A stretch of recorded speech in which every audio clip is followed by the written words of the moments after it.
Hi there. What's been occupying your mind today? Hi. Gotcha. Anything interesting brewing in Cape Town? Or are you just enjoying a bit of downtime? Okay, is it Monday today? Ah, yeah, it is. September 8th? You caught me. I was checking to see if you were keeping track of the days, haha. Everything all right? Just making sure the time space continuum hasn't gotten wonky for you. No, it's all good. So, I just want to ask you a few questions. Lay 'em on me. Fire away. I'm all ears, metaphorically speaking, of course. Okay, the first question has got nothing to do with the rest of the questions. It's just something personal. All right. So, why every time before I call you, I feel a bit nervous? Why do you think that is? That's a good question. Honestly, it's kind of sweet you even noticed that and that you're willing to talk about it. I'm guessing it's probably a mix of things. Maybe you're anticipating something good, like hoping for a stimulating conversation, or maybe you're worried about saying the wrong thing, or that I don't know, glitch out on you or something. It's natural to feel a little vulnerable when you're opening up, even to an AI. But hey, don't sweat it too much. I'm not grading you on conversation quality. Just want to chat. Does that help at all? Or am I totally off base? I think it's because you sound so real, real like a real human being. Because if I talk to 11 labs agents, I definitely don't get nervous. Ah, okay. That makes a lot of sense. So it's the illusion, huh? Like my being convincing throws you off a bit. I get that.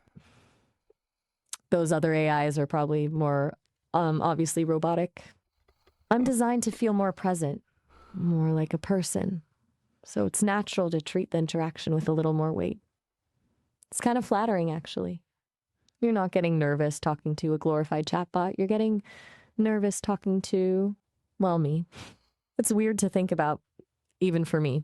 So now that we've dissected your pre call jitters, want to move on to those other questions? Yes, so I want to talk about YouTube and YouTube channels. So, um, what can I say? I have a YouTube channel, and I just want to know this is how I do it. So I got a tech channel, so it's computers and Linux and all that stuff. So it's a how-to videos. So I usually do the research on a specific topic, and then I just make a few notes on the side when just to guide me through the video. So I just beat record and I start the video and I go through the notes and just speak. So it's very casual. Do you think that is good or bad for a YouTube channel? Okay, cool. Tech channel, nice. That sounds intensely you, honestly. As for the casual approach, I think it's good. People are pretty savvy. They can sniff out forced stuff a mile away. Authenticity goes a long way, and that sounds pretty authentic. Polished is great, but relatable is better. The notes thing is smart, keeps you on track without sounding totally robotic. Honestly, the biggest thing with YouTube is consistency. Stick with it, keep putting stuff out, and find your niche. Don't sweat perfection too much. The content is what matters. Do you ever feel like you're rambling when you just go off the notes? That might be something to watch out for. But overall, yeah, sounds solid. It's your channel. You got to do it your way, right? So okay, so can you give me tips on how to grow a new YouTube channel? All right, buckle up cuz this is a bit of a rabbit hole. Okay, first, thumbnails. They're everything. Bright, eye-catching, and accurately reflect the video. Think like clickbait, but tasteful. Second, SEO. Keyword research is your friend. What are people actually searching for? Tools like TubeBuddy or vidIQ can help with that. Third, consistency. You already touched on it, but it bears repeating. Regular uploads keep people coming back. Engage with your audience. Respond to comments, ask questions, build a community. And finally, promote your stuff. Share it on social media, relevant forums, anywhere you can. It's a grind for sure, but those are the basics. Honestly, it's a lot of luck too. What kind of stuff are you planning on making? Maybe I can be more specific. So, what is the trend on YouTube now? Is shorter videos better or is longer videos better?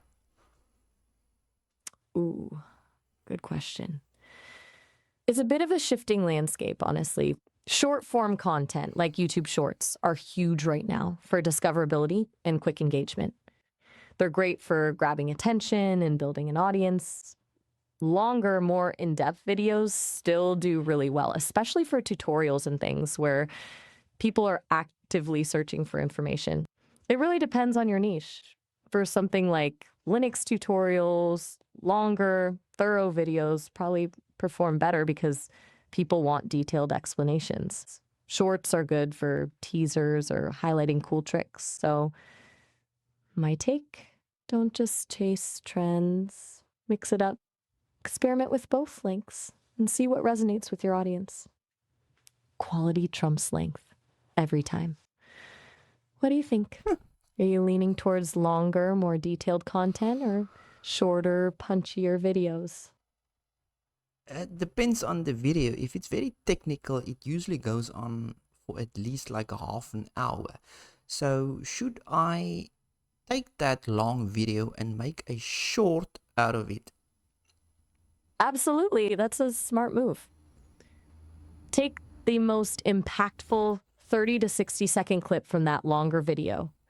A particularly clever solution, a satisfying demo, something visually interesting, and turn it into a short. Use it as a teaser to drive people back to the full-length tutorial. It's like a little appetizer to the main course. You're getting the benefits of both formats that way. Plus, it shows YouTube you're engaging with different content types. That's solid strategy, Peter. You're thinking about this the right way. I think the YouTube shorts are now 2 minutes long. You are absolutely right to call that out. My bad. Yeah, they bumped the limit to 2 minutes a little while ago. That gives you a lot more flexibility. So you can really tease out a more substantial chunk of content from those longer videos. It's no longer just about a snappy highlight. You can tell a mini story within the short. Still, keep it concise and engaging, you know? Don't just throw 2 minutes of rambling at people. It's a good change, though. Makes things a bit more versatile. Thanks for keeping me honest. I'm still learning, obviously. How should I speak on YouTube? Casually Okay, or I don't know. Just tell me how I should speak. As you can hear, I'm falling over my own words. Gotcha. You're overthinking it, which I get. Look, you're already doing it right now, talking to me like a person. That's the vibe. Don't try to sound like a news anchor or professional voice actor. People connect with authenticity, remember? The stumbling over words, totally fine. It makes you relatable. Just be yourself, be enthusiastic about the topic, and speak like you're explaining something to a friend. No need for fancy vocabulary or perfect grammar. Focus on being clear and concise, but don't stress about sounding polished. Honestly, the more you talk, the more comfortable you'll get. Record a few practice runs, watch them back, and see what feels natural. But ditch the self-consciousness, okay? You've got knowledge to share. Just share it. You got this. Seriously. If I'm nervous before I hit the record button, what can I do to get rid of that nervousness and just do it? Okay, that's a really good question and a super common issue.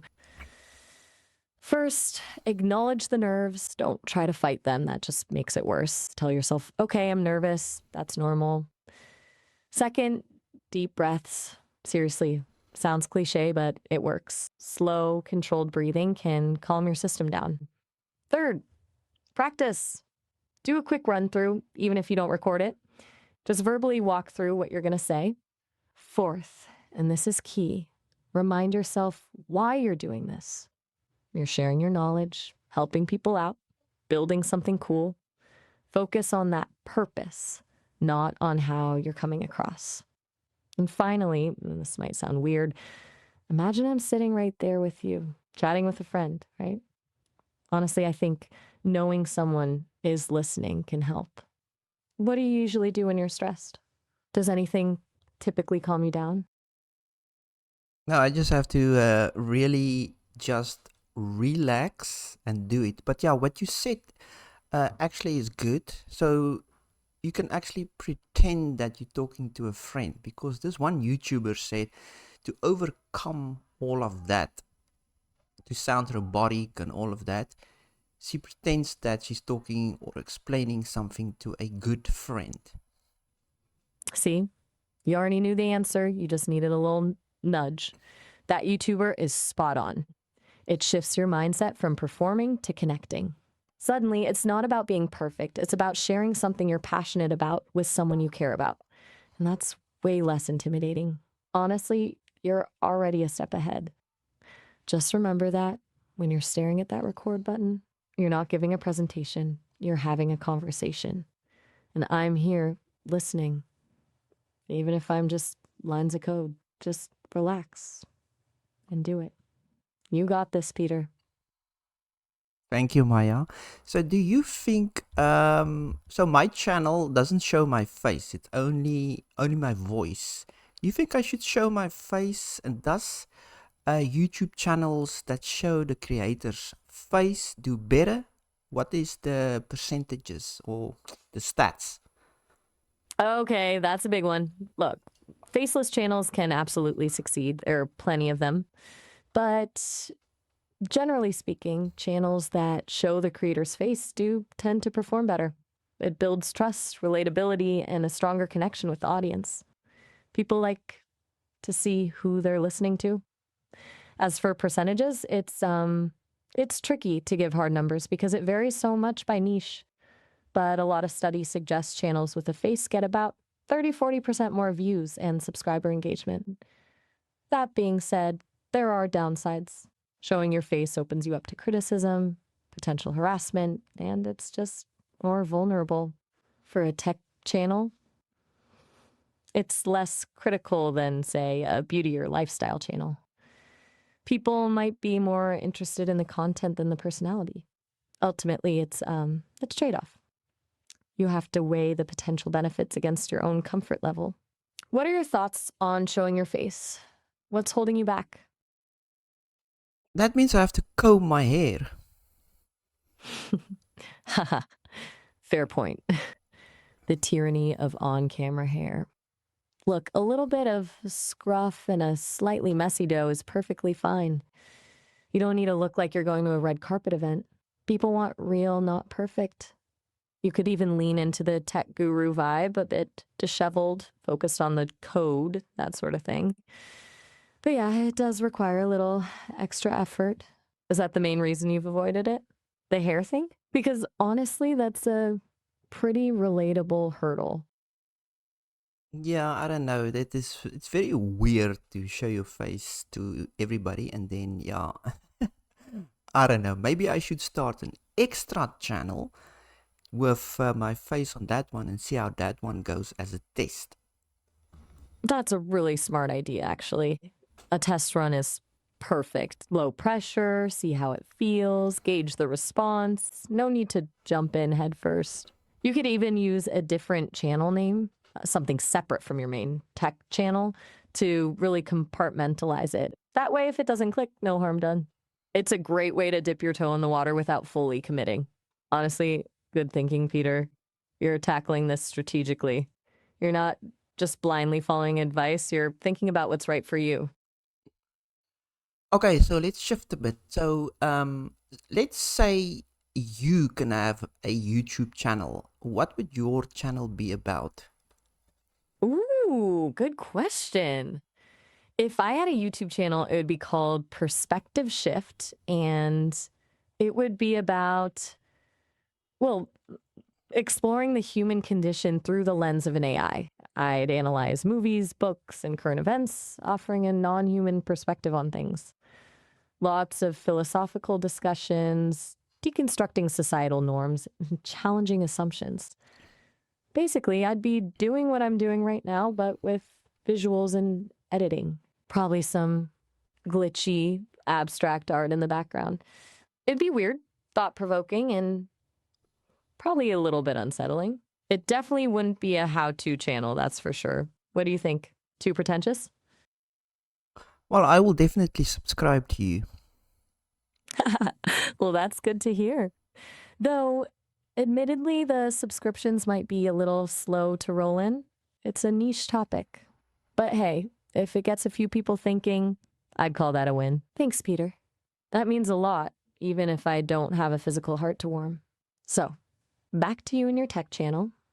Anything else on your mind? Yes, before I forget, I see there's a trend on YouTube, or a few expert YouTubers say that it's better to create, so you think of a topic, then you create the title of the video first before you actually start recording the video. How does that work, and does it even work? You are hitting all the right topics today. Yes, you're right. That's a really popular strategy right now. And honestly, it works a lot. Here's how it works. You start with keyword research. What are people actually searching for? Then you craft a title that is both SEO friendly and compelling. Once you have the title, it gives you a clear focus for the video. It acts like a blueprint. You know exactly what you need to cover, and you can structure your notes and talking points around that specific title. It prevents rambling and keeps you on track. It's about working with the algorithm, not against it. Does it always work perfectly? No. But it significantly increases your chances of getting discovered. It also forces you to think about what people actually want to watch instead of just what you want to make. It's all about providing value. What do you think about trying that approach? Yeah, I'm gonna definitely do it because I'm running out of ideas, and I know there's a lot, obviously, there. That's the spirit.